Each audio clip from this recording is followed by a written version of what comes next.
Hello, everybody. Welcome to the Tim Gaither podcast, episode 65. Today we've got a special guest, my buddy Scott Homan, all the way from Nashville, Tennessee, just outside of Nashville. And his buddy Russell's over there. He's camera shy. He thinks we're live or some shit. How you doing, J. Scott? Have you had a good time so far? I've had a blast. Yeah, you guys We've done everything that I think was on my bucket list. Oh, yeah? Yeah, went to Musso and Frank's and had a expensive meal. Yeah. What'd you have there? I had the filet mignon, and everything there is what do you call it? Where it just comes with that. A la carte. A la carte. Yeah. And so Yeah. it gets Expensive pretty quick. Yeah, when they start charging you for everything. They've got some fancy steak place in Kansas City where I took a girl once for Valentine's Day, and it was like $100 for a fucking steak, and then for a potato it was like another $8, and you're like, well, shit, for $100 you can't throw a potato on here. It's just a root. Yeah. So anyway, what did it end up running you? What was the bill at the end of Musso? I don't know. It was for the three of us. It was $250. Right Okay. there. Yeah. So it does stack up on you when you think it's like, oh well, shit, it's $20 for this and whatever for that. It doesn't seem very expensive. Then you get the shit. Right. But sometimes it's about the experience too. And you say, I've never been there, but now I want to go. It's a great place. It's a lot of history. Charlie Chaplin had a table. Oh yeah. I think all the old guys had their own table that they would hold court in during the day. Yeah. Yeah. And they have say red suit coats and shit they have to wear. Yeah, it's real fancy. They wear gloves. Yeah. There's a maitre d'. Huh. It's cool. Yeah. I like it. It's like old Hollywood. Yeah, I wish we'd gone now. Have you? So do you make this a trip like every year or something, or is this the first time you've been out here? We come every few years. I think every couple of years. You and Russell always? It's always me and Russell. Yeah. Just about. Yeah. Russell, say hi over there. We know you're in here. Hi. Pull the microphone closer to you. This is just a conversation, and you're funny as hell, so you need to be in on it. I'll chime in if it goes to a lull. Well, sorry, you've already missed your chance. What else have you done since you've been here? Russell, can you give me that water, buddy? What else? No, not that one,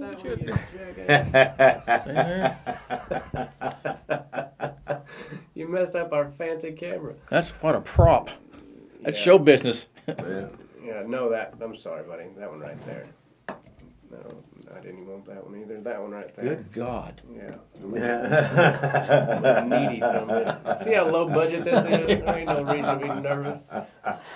The only thing that didn't look like a water. I thought that was a leftover beer from. Hit that little thing in the corner that makes it bigger. You see that right there? I think that makes it bigger. Yeah, just hit that. No, in the very bottom corner. Where you That had thing. it, yeah. Yeah, there. Hit that thing again. There you go. Now we're bigger. And yeah, had a kid. Raise it up just a touch. Had a kid. Good. Thanks, buddy. You should have Appreciate worked it. in Hollywood. Yeah, you should have. That was easy. No, my friend, last time we were in here, this is the second time we've recorded it to put it on YouTube later, and he kept reaching over and touching that thing, and like to make sure it was still going. And every time he did, I was like, "Oh shit! Don't touch that bottle of water. That's our keep the iPod up or." Mm-hmm. Yeah, that's a high dollar deal right here. Well, it's got Bob this. Evans' office. Yeah, it's got this new this thing on the computer that's supposed to keep it upright, and anyway, we'll edit that shit out. But that's the beauty of technology. Mm-hmm. You can edit out any damn thing you don't want to have in there. So So we're down in the basement of the Comedy Store. Yeah. Right? Yeah. This is where people have probably been murdered before. That's what I hear. This used to be Ciro's, and it was a gangster hangout back in the day, and Yeah. supposedly, yeah, some murders have gone down here. Oh. This place is supposed to be haunted. There's all kinds of. Well, nice talking to you. There's all kinds of places in this place that I've been a regular here for 9 years, and I've never even been to a lot of the areas in this place. It's a lot bigger than you realize. This whole Comedy Store, but yeah, it used to be a hangout for the gangsters in the 20s and all that shit when Prohibition and all that shit was going on. So, Have you ever performed here? Used to be murders, now we're cracking jokes. This world's gotten better. Yeah, in some ways. Have you ever done comedy out here? No, I came here one time just to watch a show. Been several years ago. But I was out back. Hadn't been that too long ago because it was when you had to, you couldn't smoke indoors. So I was out back by the dumpster with the wait staff smoking cigarettes. Yeah. And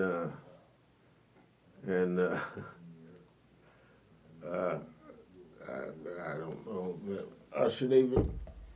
You can say anything you want. Really? Yeah. Andrew Dice Clay walked by, and I said, "Wow, there's Andrew Dice Clay." And one of the wait staff said, "Ah, he's here every night." You thought it was cool, and he's like, Yeah, they were like sick of him. Yeah. That's funny as hell.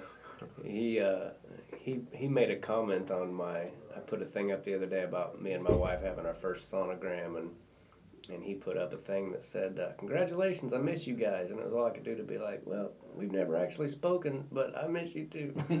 Right.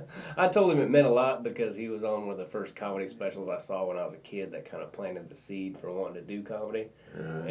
And I meant it, but I think he thinks I might be someone else. Yeah, that's where the Facebook is. Yeah. I don't know half the people on there. Yeah, I don't either. People comment on there to me that act like you would think we were. And I'm sure they know me, from Right. my years of drunkenness. I'm sure they know me, and I just don't recall them, which I feel bad about. Do you get on there much anymore? Not much, but I'm going to repost this. Well, I hope you thing do. We're doing right here. You know, the last one you were on was pretty popular. Like, a lot of people Really? wanted to hear what the hell we were talking about. Yeah, it's one of the most popular, one of the most listened to ones on SoundCloud so far. Wow, they must have thought I was someone else. No, I think a lot of people just really like you in general. You're a liked man. I'm a lucky guy. Yeah, well, you're a very even-keeled person. Have you ever been mad about anything? No, I get upset, but it doesn't last long, I guess. Have you always been that way, or is that something you had to learn? No, I guess I've always been that way. I was really quiet, when I was a kid. I grew up where, you were not to speak unless spoken to, and no one ever fucking talked to me. So, pretty peaceful. Yeah.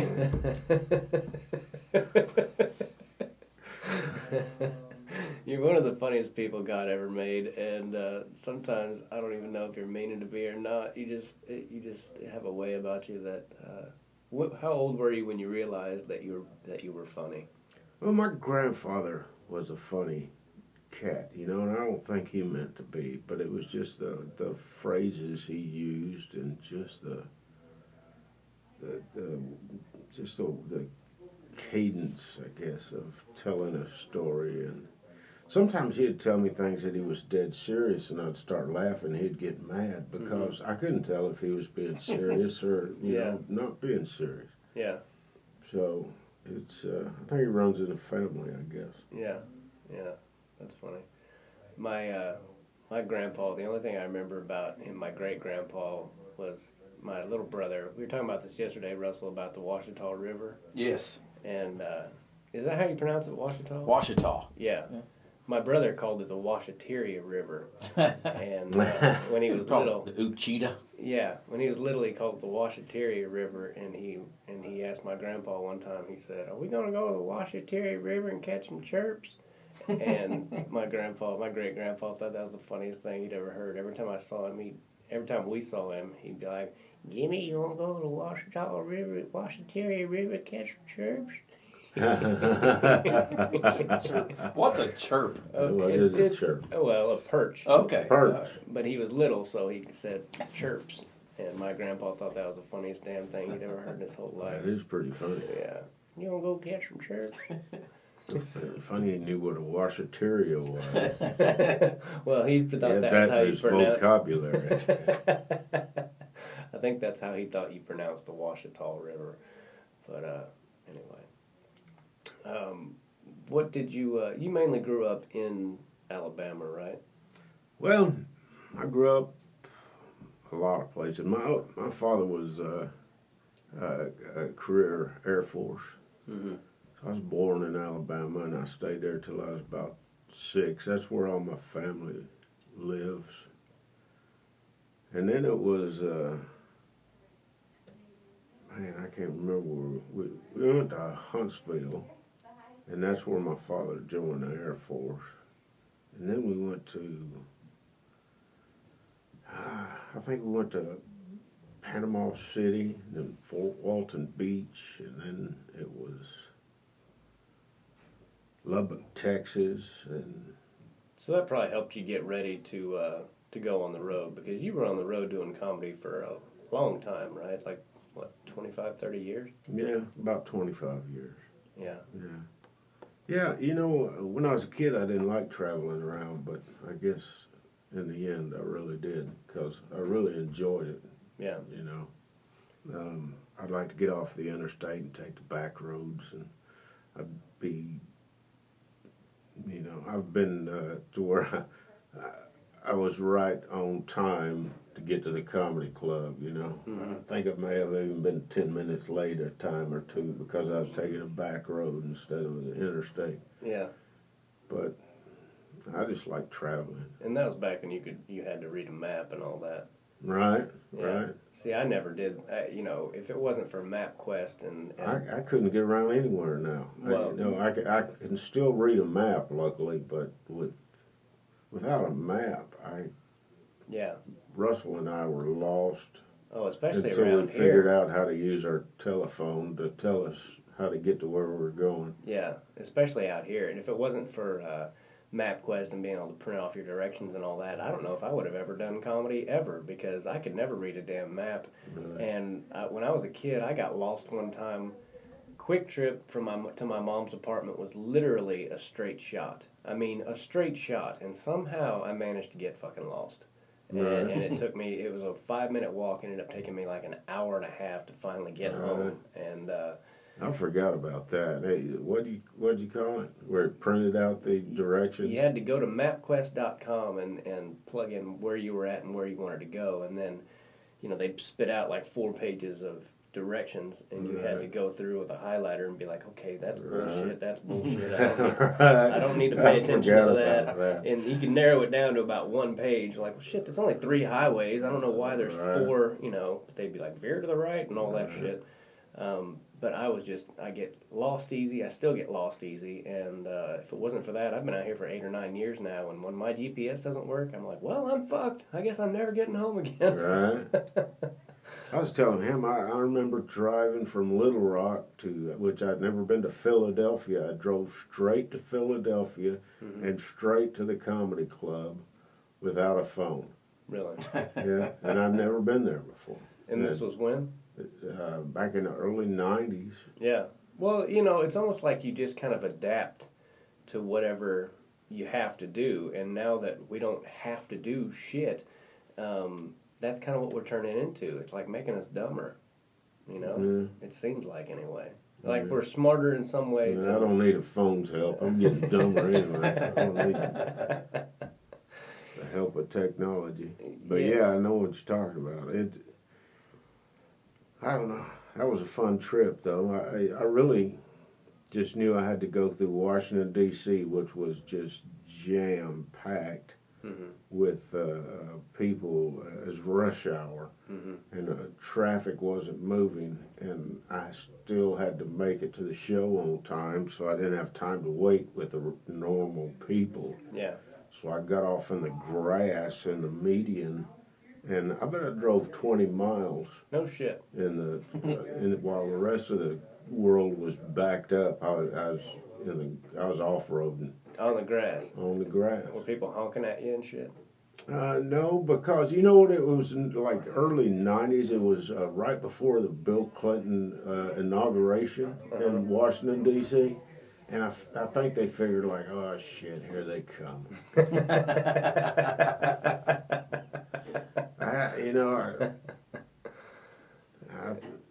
I think they were just like amazed that this was what it's about to turn into, and I guess it probably did for Washington, D.C. during the Clinton years. Yeah. What were you driving? I was driving a Honda Accord. It was silver with a black hood. Okay. Because I'd hit the Memphis Bridge about a year earlier than that. Yeah. So you had a mismatched hood. One-person wreck. Nice.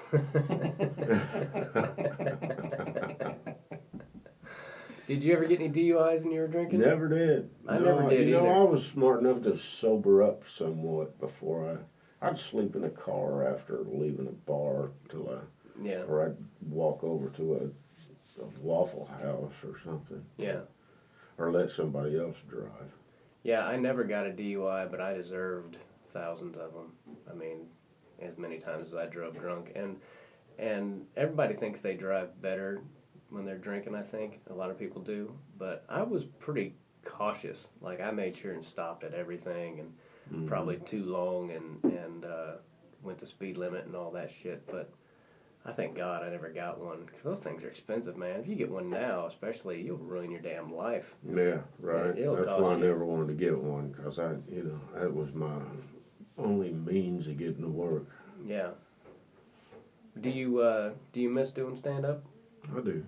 Yeah. I do, but I think my time has passed. Well, what was your favorite part of it? I think, meeting people and just traveling. I like to stop into to see the biggest ball of twine or the world's largest hand-dug whale. Uh-huh. And, and good food. There'd be the mom and pop places to stop and eat, and world's greatest chili burger somewhere. And I just like traveling. I like to get off the interstate and just see things and meet people. Some of those little diners that you see, that you stop at along the way are some of the best places to eat, historically. I mean, especially if you want like fried chicken or a burger or something. A lot of places these days, it seems like you get a burger or a steak or something, and you just want to go, do you guys have any Lowry's seasoning? Like, can you just throw some of that on here? Like, they just, I don't know. It seems like everything's flavorless. I think, back in those days, the grill of the restaurant had been, by now it's been there for 80 years. Right. And is well seasoned. Yeah. And now you go to a place that just opened and they cook you something, and it's just kind of... Yeah. That's why you're not supposed to ever wash iron skillets, those black iron skillets, because that's where the flavor is. Yeah, keep the flavor in that shit. My stepmom used to always scrub that thing out with a steel wool, and I'm like, no wonder your cooking tastes like shit. I didn't discover that till 20 years later, and looking back on it, I'm like, well, that's why. That bitch couldn't cook. Russell, how you doing over there, man? I'm doing good. Taking it all in. Tell us the story about J. Scott and and Man Cow. I want everybody to hear this story. I can't remember it. Just lean into this microphone and tell this story. I have a face for TV, not radio. But you do. You're a fine piece of ass. I don't remember what year it was. It was in Chicago on the Man Cow morning radio show, and Man Cow would have a cast of 8 people in there. Yeah, Of his it was little a zoo side crew, zoo yeah, crew. the man-cow crew. And he would bring in celebrities to hawk their newest project. And this particular day, Harrison Ford was in there. I don't know what he was hawking, some movie he was in. And Harrison Ford seems to be the worst, most boring interview in the world. And this seemed to be no exception. And J. Scott had a microphone on. They could chime in when he wanted to. And man kept asking him about the movie, and Harrison Ford just, well, we recorded and we taped in Las Vegas and some in Arizona and Texas and Scott he was and Harrison Ford was just such a lull talker that Scott keeps his microphone and goes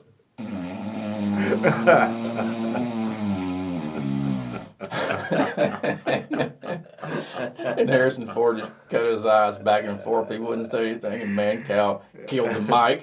Killed Scott's mic. You can see the color on all their faces just. Yeah, I don't care who you are. Nobody's going to listen to that shit. Yeah. You got to speed it up. My favorite show business story. Yeah, that's funny. I've done a lot of shitty radio, and sometimes it's the DJs, man. Some of the DJs are terrible. Like, you start into a story that's got punchlines and places you need to pause every now and again, and you'll be halfway through a story, and they'll jump in. That happened to me one time, and you're like, I'm not done yet, motherfucker. Like, there's much to this story that you just ruined. Yeah, they have a habit of filling dead air. They hate dead air, so a pause is just their... Yeah, it's awful. Yeah, but DJs and comedians don't click together. Yeah, oftentimes. especially when they want to be the funny ones on the show, and you're like, God damn it, what'd you have me in here for? What was the what would you say the best era of your life has been so far? Like when you were doing stand up, when you were younger, or? I think when I first started doing stand up. Yeah. You know, it was a dream because it was the era where they still had 3 shows. They had to have a MC, and the MC was making $400 a week. And if you did a one-nighter or 2 in between, it would be, you know, you could make $600-800 a week. Yeah. If you were hustling. Right. But. And the newness of it when you're starting out. Yeah. Like the first 2 years to me when I was learning how to do it and just everything, you know, was so, I don't know, new, for lack of a better way to say it. It was just a lot more fun for me than, once you start doing it for a living, it becomes kind of stressful. How you doing, Todd? How's it going, buddy? Todd is our photographer that comes in here and takes pictures for us. My buddy J. Scott Homan. How are you? Todd's also a comedian. I didn't know if you knew J. Scott or if you've at least heard stories. I've heard stories, I believe. It should be my MO. Most everybody's got a J. Scott Homan story. One of my favorites was somebody we were talking about you and how funny you were and just about everything. And one time you were telling people about something bad that had happened to you, and some other comedian goes, man, you need to put this in your act. And you go, these ain't jokes. This is my life. Act.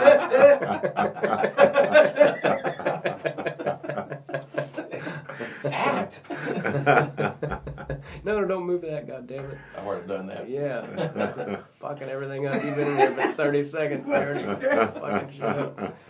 No, we were recording that on video, and I need to get a better stand for my iPad than that big bottle of water. But yeah, That'd be good. Everybody's like, I'm gonna take a drink. No. Damn it, Todd, you've been here 2 minutes and you're fucking shit up. Good to meet you, Todd. Yeah. Oh, I'm not leaving. Oh. Yeah. Yeah. He's gonna hang out in here. What'd you do to your elbow? Oh, dude, man, I'm getting old, man. I just hit the gym. Masturbation accident? Yeah. No, I jerk off my right hand. Okay. Just working out too much. Going like gym like 2-3 weeks straight. Oh, wow. And got me a little tennis elbow. Yeah. Getting old, man. What can I say? Yeah. Can't do this shit. Well, the fact that you're going and working out, that's the hardest part. Yeah. when you do it too much. I do not enough or too much. Jay Scott went to college on a cross country scholarship. The fucker could run a mile in like 4 minutes and 20 seconds. Oh God, I hate running so It much. takes him at least 5 minutes to run a mile now. Only 5? Only 5. It took me like 10. I tried to run across the street the other day. You know, the countdown. You know, to cross the street had gotten down to 0, and I was still in the middle of the street. And I took off to try to run, and I just about broke my ankle. I was like, so I just picked it up to a fast walk. I was like, I cannot run. Yeah. Running days are over. My niece is probably she might make the next Olympic team. She's a really talented soccer player, and she was wanting me to go for a run with her. You know, I still exercise on a regular basis, but I was never a great runner. And she's like, I'll go easy. And I'm like, Jamie, going easy for you is hell for most people, and I don't want any part of that shit. My brother was a really talented runner, and we'd go for a run every now and again as kids. And that fucker would run so far ahead of me that I couldn't see him at all. And then before I knew it, I could see somebody running back towards me, and it was him. And he'd stop just long enough to go, "What are you doing?" and turn around and be gone again before I knew it. And I was just like, "Fuck you! This is why I don't run with you. It's embarrassing."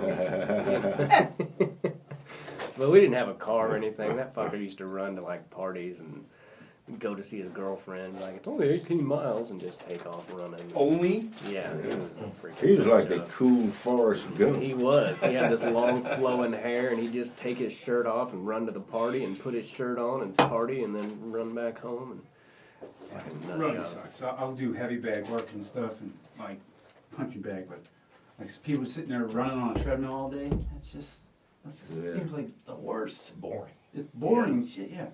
And how many fat people do you see on a treadmill? Doesn't work. Everyone on a treadmill is fat. So whatever you're doing is not working. I'm sorry that I wore my hat. He's always bitching at me about wearing this hat on Can't this podcast. see his pretty face. Yeah, but the lighting is so fucked in here that if you don't wear a hat, you look like you're... That's what Adobe Photoshop's for, buddy. They always make you look pretty. I appreciate it. But yeah, you look like the damn crypt keeper if you don't have something covering your eyes in here.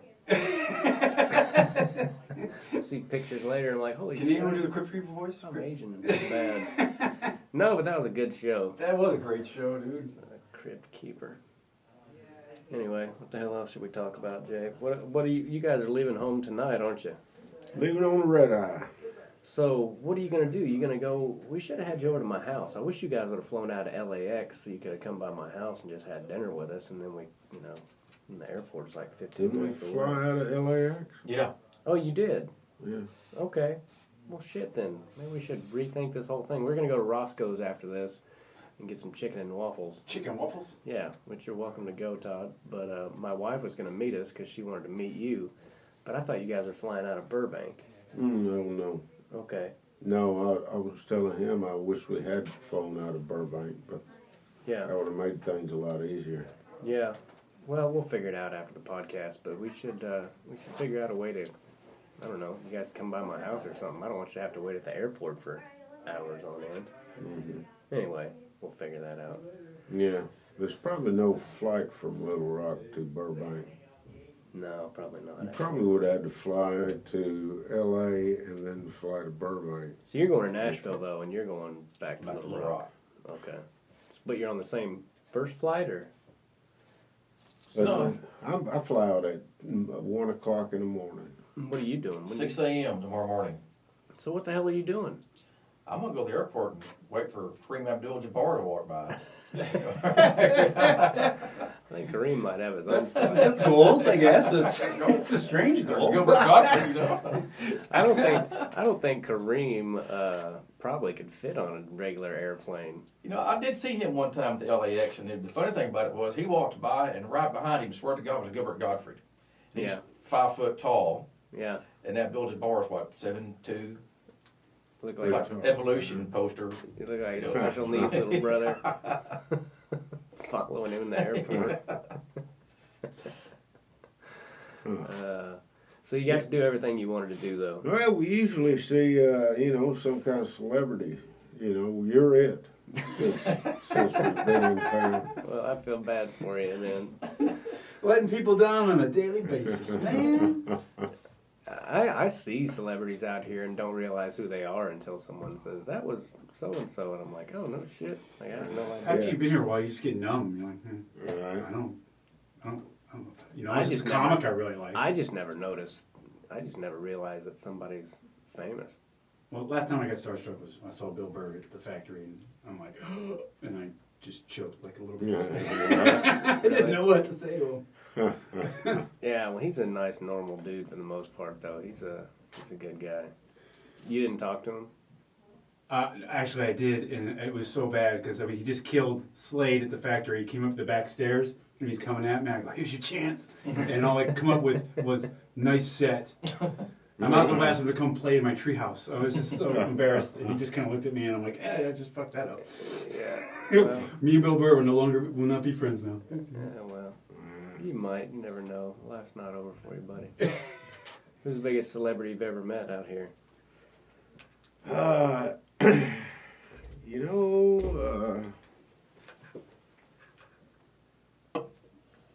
Gosh, we've seen some. Probably Donald Sutherland. Oh, yeah? Did you talk to him? No, we embarrassed him. How'd you embarrass him? Well, I was here with a girl, and we were walking into Musso and Frank's, and he was walking out, and he was kissing, and, thinking, and he was, making this grand exit, and we walk in the door with my girlfriend at the time, and she sees him, and she says, holy shit, it's Sean Connery.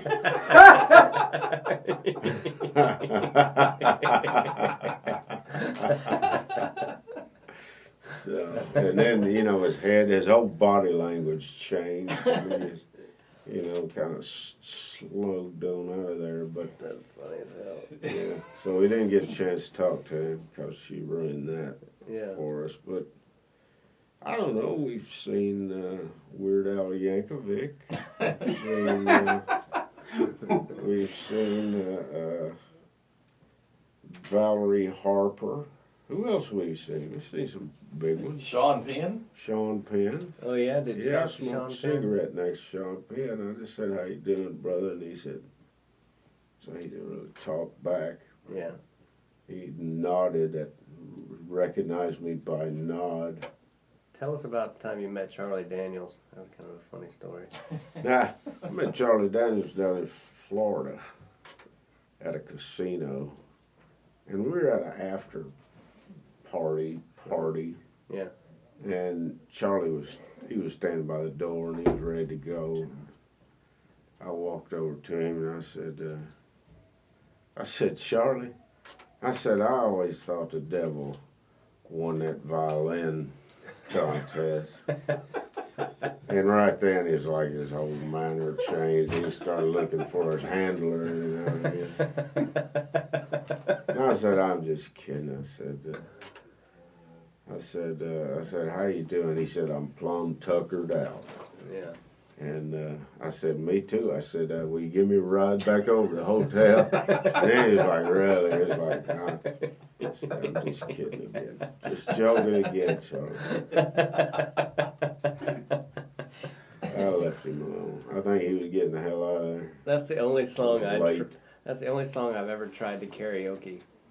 It was The Devil Went Down to Georgia, and I thought I knew the words, and you start to sing it, and you realize, oh shit, I don't know this near as well as I thought I did. You're right. I was trying to impress some girl in Arizona or something, and so she's the one that convinced me to do karaoke, and it didn't go well. But I always loved that damn song. My favorite part is when he goes, I done told you once, you son of a bitch, I'm the best it's ever been. If that doesn't fire you up, I don't want to know you. Yeah. Yeah. He had some good ones. Yeah, he sure did. He had a tape I used to have. That's how long ago I had it. It was a tape, and about the Willie Swamp and all that shit. Mm-hmm. Yeah, you remember what tape I'm talking about? Yeah. No. Anyway, he had a bunch of good songs on there. And Devil Went Down to Georgia. Sitting on a bar stool acting like a darn fool. Yeah. Yeah. That's a good one. I like that one. Yeah. So, you don't drink much anymore, do you? I don't drink much. I'm off my meds this week, so I'm drinking a little bit. But when I'm on my meds, no. Makes it pretty impossible. Yeah, I'm sleepy enough while the meds are going, so drinking would just double that down, I'm afraid. Yeah. For people who don't know, Jay is battling cancer right now, and these medicines. Have you finally figured out the? Yeah, I changed meds, and I got on one that the other one just made me feel rotten. This one just makes me sleepy. Yeah. So, but I've got the dosage down to where I can. What'd your doctor say about you skipping out on it for a week? I don't think he knows. I don't have to tell everything I do. You don't need to know every damn thing. Just like the government. There's no point going on a vacation if you can't eat, and if it's right. That's why I came here mostly, was to eat. Yeah. Well. And he was complaining I was too skinny, so. Yeah. Came out here to eat. Yeah. But yeah, I'm feeling good. I'll have to go back on the meds tomorrow, but I'm feeling good today. Yeah, well, you ought to take them for your flight. Knock your ass out for that shit. Yeah, Mama, I live with Mama now, but she won't give me. I've got a big bottle of pain pills, like the good Oxy, good, the kind that the whole world is trying to get rid of at the moment. But yeah. Mom will not let me have any because I'll turn into and she's probably right. I'll turn into It's legal heroin. Yeah. She'll not see me again until she finds me under a bridge somewhere. So she doled out 2. I said, I got to have 2 in case something, I break a leg or something, Right. But so I haven't taken them. So I think that's what I'm going to take on the flight. Yeah. Kind of zonk out. Are you flying Southwest? Because I got a shitload of coupons for drinks they give me. They send Really? Every month they send me like 4 or 5 free drink coupons, and They're trying to tell you something, man. I'm like, I haven't drank in 7 years. Why don't you send me some free internet passes or something? Right. Buttholes. But yeah, are you flying Southwest? No. No. Well then, never mind. I mean, you can try to I'm flying get Southwest next month, so. All right. Well, if I got any in my bag, they're yours, buddy. Damn. But yeah, I used to get hammered on flights, man. I used to sweet talk the stewardess out of free drinks all the time. First drink, tip her $5, and then I'd get free drinks all night. Well, I would just go back there and just, I don't even remember some of the shit that used to come out of my mouth when I was drinking, but I got a lot Put on of that free Southern drinks. Charm. Hey there, little lady. Yeah. Got any of them extra bottles laying around? I'd just be talking to her and be like, it's buy 2, get 1 free, right? Shit like that. And stuff, half the time they just end up handing one to me. Get out of here. Yeah, I can beat it. I got cut off on the way to Korea. It was a 13-hour flight, and I was on this red wine kick. And I don't know why, but I kept drinking, and I just didn't feel a buzz at all. So I just kept ordering them. And towards the end of the flight, I was like, can I get 1 more of these? And she was like, no. You had too much. And I'm like, no, I feel fine. And I had the worst red wine headache, though, by the time we landed. And that's what I hangover. hate. Yeah, a hangover on a plane is a bad thing. bad thing. Yeah. I think the altitude makes it worse. Yeah. Yeah. I don't have the science to back that up. I think it's true. Did you, or do you still have a favorite stand-up comedian of all time? You never hear of him, but Michael Floorwax was one of my faves. And you'll just have to Google Michael Floorwax. Floor wax. Yes. Okay. That was his showbiz name. Right. I hope so. He said he changed said his real name was Butt Cheese. Butt Cheese was his real name. He was just one of those guys who was just insane, just say pretty much anything. And after a while, you get into his rhythm, and he could say anything or make a sound, and how Yeah. he was just so good at just being. I think he taught me how to be bigger than life. Which Yeah. I was never real good at because I just stood there like a potted plant. But he would. He had animation about him, and he was just. Yeah. Well, your CD, which is my favorite CD of all time, you're pretty animated in that. I had to picture it because it was a CD and I'd never met you yet, but you were pretty fired up for that one. I remember at the beginning you were like talking about Merry Christmas, Happy Hanukkah, Happy Kwanzaa, if that's your passion. and then Jay goes, he goes, that's a holiday, Whitey. You knew that, didn't you, big cracker bastard? You'd be amazed at those. Get with it, Whitey. You knew that, didn't you, Whitey?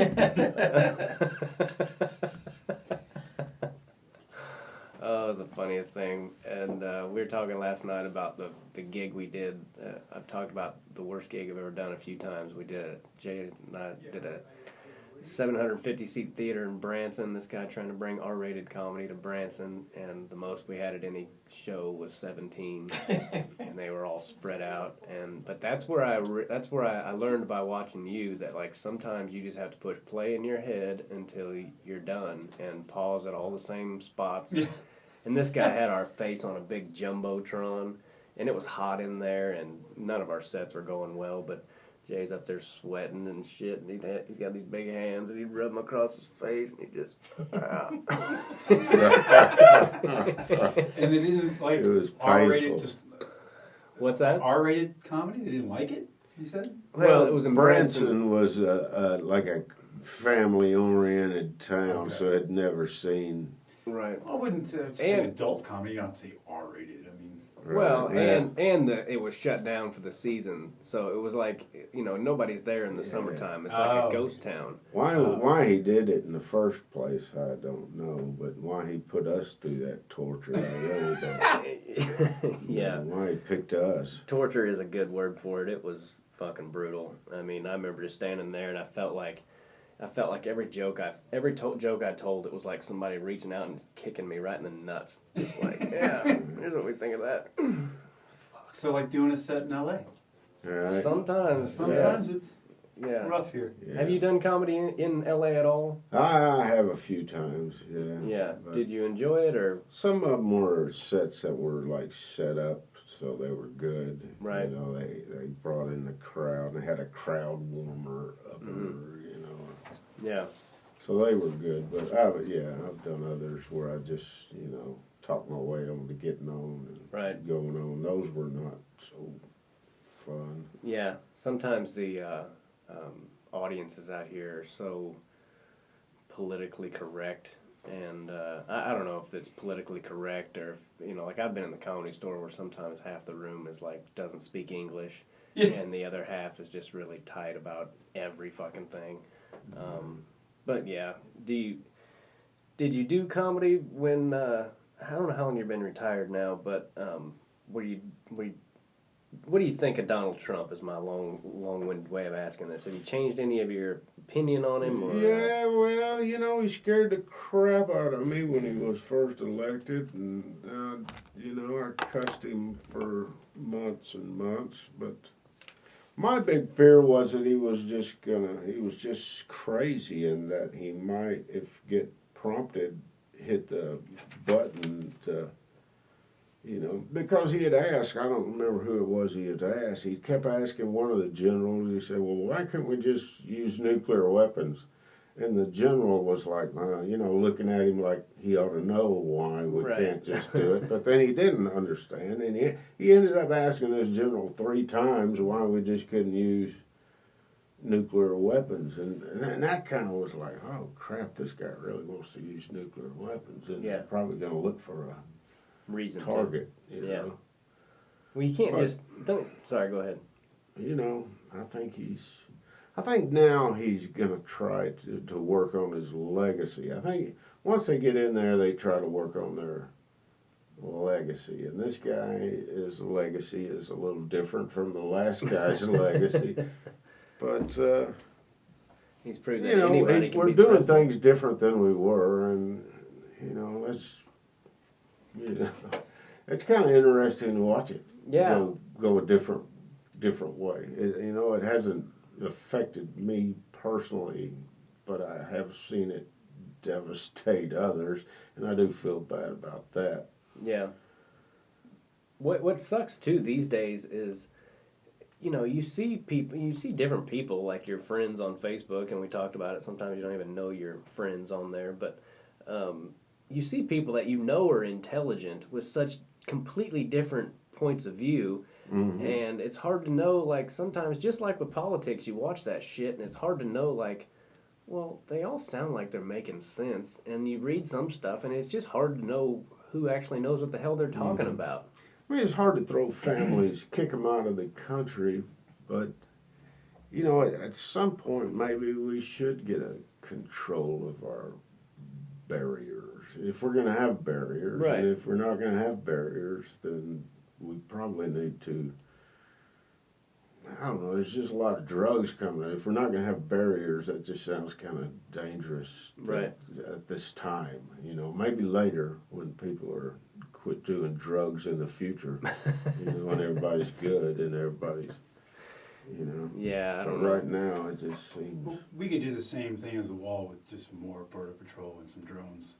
We don't Yeah, need a wall. that's true. The wall is like, That's true, but ridiculously some of the expensive. wall looks terrible, and I just think we need to build some new wall where the old wall Yeah. looks awful. Some of it's just tin and barbed wire, and I'm like, that doesn't look like America. You know, we need a better wall to replace that. But you're right, there's some places where we can't even build a wall. You know, Yeah, like it's down not the even- middle of the Rio Grande River or something. I mean, that's kind of not. Yeah, feasible. So, I don't know. Shit, man, I feel bad, Russell, that you don't have anything to do till 6 a.m. I'm going to have to crash on our couch or some shit. I don't know what. You know, time we get to the airport and get the car checked back in, it's 1 o'clock in the morning. I want to go. I like, oddly, let's sit in airports and just people watch. Really? Yeah. well, yeah, there's, me too. there's quite I a bit of it to go to the do. bar, have a beer, and just Mhm. circle people that I don't like. I haven't been in a Work circling too. I haven't been in a bar in the airport for a while now. Do they allow you to? Is it like open all night long? No, sometimes they close, but Okay. This one does? what bar? LAX? Well, you know what? I don't. I mean, they have to abide by the bars have to close at 2, and you can open it back at 6. So yeah, I'm assuming some bars will stay open later than others, but I can't imagine them just staying open when there's no one there. Yeah. Right. You know. Well, Might see Stacy Keach. what's Yeah. that? Might see Stacy Keach walk by. Yeah, we've seen some people in the airport. I remember in Phoenix, I saw Burt Reynolds and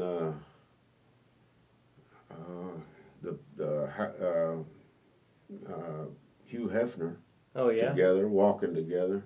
But I was a little kid at the time, and I was like, But you knew who they were, Yeah, that was a bit.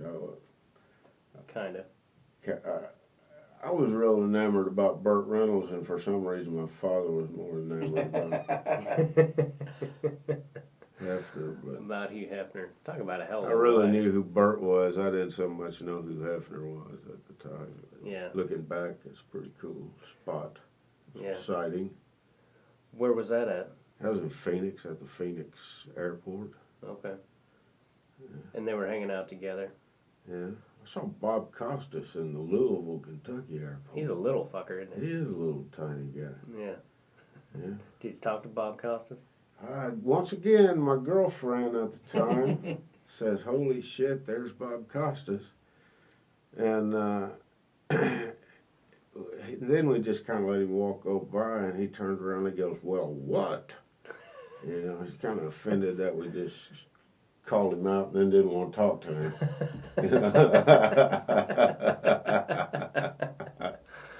What, if anything, what would you like people to remember about J. Scott Homan? You know, I didn't hurt anybody. Yeah. Not that I can think of. If I did, I'm sorry. Yeah, I well, think I went through life without hurting too many people. yeah. Is that something you learned from your mom, or is that just nature? I guess I don't know, it's just nature, I guess. Yeah. Yeah, you don't. That's the kind of thing you don't ponder. Tried not to step on people, and that's probably why I didn't get very far. That's but- probably why nobody ever heard of you. You're one of the funniest It's so true. Most have said that. You know, someone who's gotten so high, there's no way they didn't fuck somebody over at Right. some point. Well, Right. I mean, it can't. It's possible, I'm sure, but yeah. Well, I don't know. I don't know if it's possible or not, but I try to like treat people like like you want to be treated, no Yeah, matter golden how, rule. no matter who they are, and I definitely don't know if that's the best way to get ahead. No.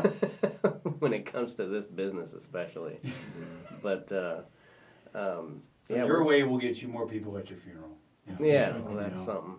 That's something, I guess. Because probably one of my biggest fears is when I croak, there's like 8 people at my funeral. Yeah. Well, what are you scared of? You won't know. Oh, you don't believe in the afterlife, man? Well, I do, but I don't know if you hover above that. You'll be taking there you go, my words are leaving me now, where when you first get into heaven, I'm sure you're not going to be able to be taking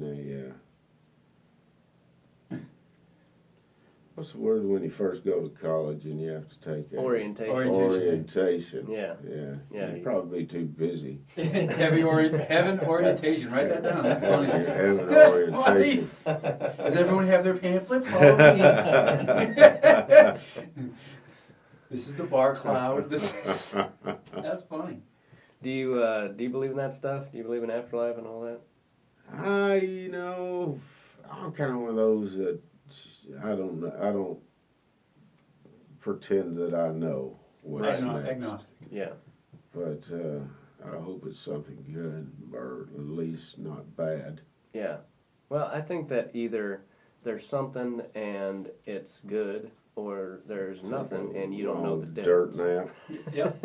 Right. And either one of those things aren't too bad because you don't remember shit when you go to sleep either. But I don't know. I don't. Maybe I'm wrong for it, but I don't believe in hell and all that other stuff. And this pastor I'm friends with told me that there's no mention of hell in the Old Testament of the Bible. It's just in the I New believe Testament. the Jewish believe that I may be wrong, and if so, I'll probably hear about it, but the Jewish believe that no one goes to hell, Yeah. but the Jewish people will have a higher level of heaven, and the rest of us will be, washing their feet. Great. We have a working it- class in heaven now, too. Yeah. Blue collars in heaven. Isn't that fair? Yeah. Well, I didn't never actually heard that part, but I mean, neither. That's But yeah, there's a lot of different beliefs out there. But it to your point, it cracks me up when people think, like even my brother, who I love more than just about anybody in the whole world, he he was like, well, they believe X, Y, Z, and was just so incredulous about it. And I'm like, well, if they probably think that some of the shit you believe is weird too, and who's to say who's right and who's wrong? And I just have a hard time believing that you're going to go to afterwards. You're going to meet God, and He's going to be like, "Yep, turns out this faith was right, and all of the rest of you are fucked." You say there's no hell, but I'm going to say 405 and 101 at 5 p.m. is pretty damn close. Yeah.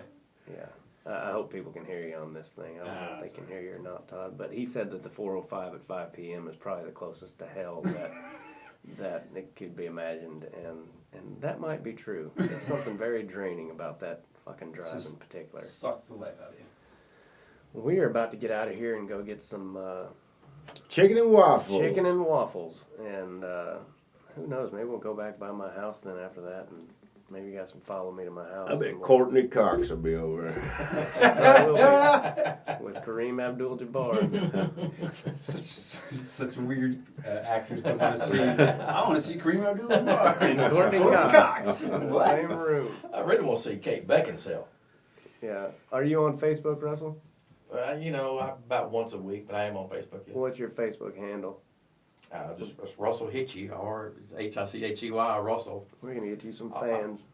Russell was a sprint car racer. That's what he did for a living for a long time. Oh, wow. A badass. And nobody knows what that is. Oh, I know what it is. Yeah, we all know what sprint car racing is. I'm from Texas, though. Oh, okay. Well, I've been to the Devil's Bowl many times there in Mesquite. What's that? I've been to the Devil's Bowl many times in Mesquite. From San Antonio. Anything else you want to say, J. Scott? I've had a beautiful time. I enjoyed seeing you last night. Yeah, we a baseball game. Yeah, we went to the Dodger game last night. Me and my friend Brian Pinnick and Russell and J. Scott Homan. And It's funny, I didn't get an invite.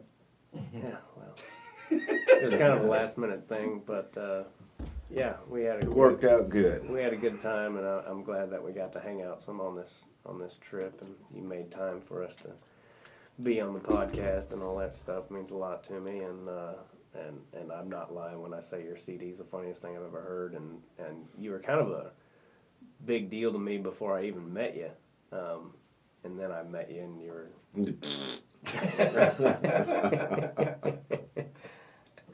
No, I was more disappointed that you didn't remember any of the kick-ass bits that you had done. I was like, why don't you do this bit or that bit? And I don't know how I got as far as I did with the memory I have. And then I would do his bit like verbatim, and he would. This was on a trip that we took. We drove 3 hours each way to get a bag of pot.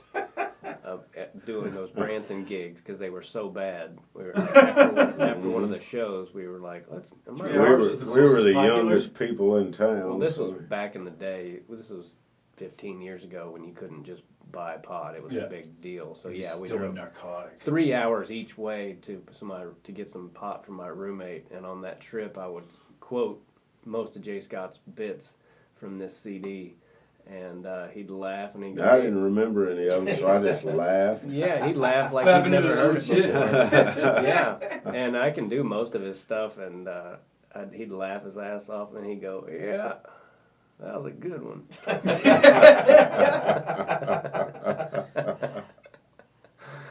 And if you ever hear my act, I do a roofie joke, and that J. Scott gave me that joke, and yeah. It's a damn good roofie joke, too. Yeah, he told me once, he goes, you can have that entire album. I'm like, you need to sell it to Larry the Cable Guy for $1 million. Or maybe that was your idea, but you could have, he wouldn't have been able to pull off half of it, and he wouldn't have made it as funny as it is. But did you ever think about selling that CD to anybody? Anybody big? No.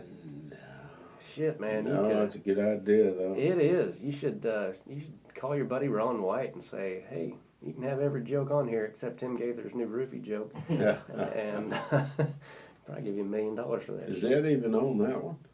Yeah. The roofie joke I believe it is, yeah. Wow. Ron White was another person I got starstruck because I grew up on his stuff too, and I saw him here once, and he came around the corner, and I just went, holy shit!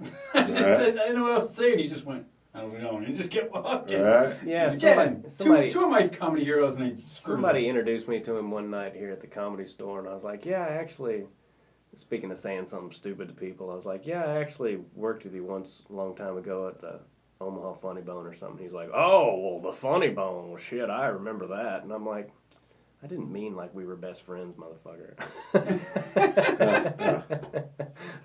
But he acted like, oh, well, sure, I remember it, like, you dickhead. We thought we saw him driving a Rolls Royce the other day, and we followed him for about a mile and a half, and then I remember I had his phone number, and I said, well, shit, we couldn't determine whether or not it was him or not, so I finally just called him and asked him if he was driving a Rolls Royce on Benedict Canyon. And yeah. No, he said he was either in. He said I'm in Boise, Idaho, or Salt Lake City. He didn't know which. Not certain which. Okay. Yeah, but he's a nice guy. I went to get to talking to him, but I've heard. Yeah. Yeah, I felt like an idiot when I said that to him because he just looked at me like, boy, I don't remember the Funny Bone 15 years ago. I've done a lot of shit and drinking since then. I don't remember the Funny Bone 5 years ago. Yeah. Well, anyway. Drive him around. He was in Little Rock around. We'd drive him around when he was still doing stuff with you and Mark Gross. And we'd take Ron White and him. And Yeah, back when he lived in Mexico. Mexico, or Longview, Texas, or where. Well, he's one of those guys that'll give you hope in this business because he was us for 15 years. Oh, yeah. You know, he was just a really good road comic and got really good at comedy before somebody noticed him. And a lot of people nowadays get noticed before they're really Ready. worth noticing. Yeah. You know, and so they kind of go the back way. You know, like nowadays you can get a big social media following before you're actually good at stand-up. Yeah. And, you know, so guys like that give me hope. You know, just keep going and keep Rodney getting. Dangerfield didn't get famous till he was 55. Yeah, everybody brings up Dangerfield. I'm like, that's one fucking dude. Yeah, it's slim to none, but Dangerfield did Okay, it. just let me cling on to that, okay? I got 10 Anyway, years. anything anybody else wants to say before we wrap this bitch up? Todd, where can people find you, buddy? Instagram, Funny Mofo. Funny Mofo, One word. Todd Larson. And Jay Scott's on Facebook. You got a specific handle or just is it just Scott? Just the initial J. Scott Homan, Homan, Yeah, and on Facebook. he will repost this podcast, and my website is timgaithercomedy.com. I've got a lot of dates coming up, and as always, go to Making It Happen, help out little Bo Macon, M-A-C-A-N, It Happen. He's got a very rare disease, and sweet little boy. Such a rare disease, they named the shit after him. So Wow. go to his website and help him out, and all my social media links are on timgaithercomedy.com. Facebook.com/Tim Gaither Comedian. Actually, I just fucked that up, disregarded that. But it's YouTube.com/Tim Gaither. And we're going to have a bunch of stuff on there pretty soon. I'm excited about it. And yeah, thanks for coming in today, guys. I appreciate it. God bless all of I you. enjoyed it. Thanks, buddy. It was You're a a- funny I- dude. I I, was always- enjoyed working with you. Yeah, I always. Even though it took us 6 hours to get pot. But if it wasn't for you, we wouldn't have got pot at all. And I don't know if I've laughed harder in 6 hours than I did on that particular trip. So I really enjoyed seeing you. And let's go get some fucking chicken and waffles. That's that. All right. God bless, love you. Bye-bye.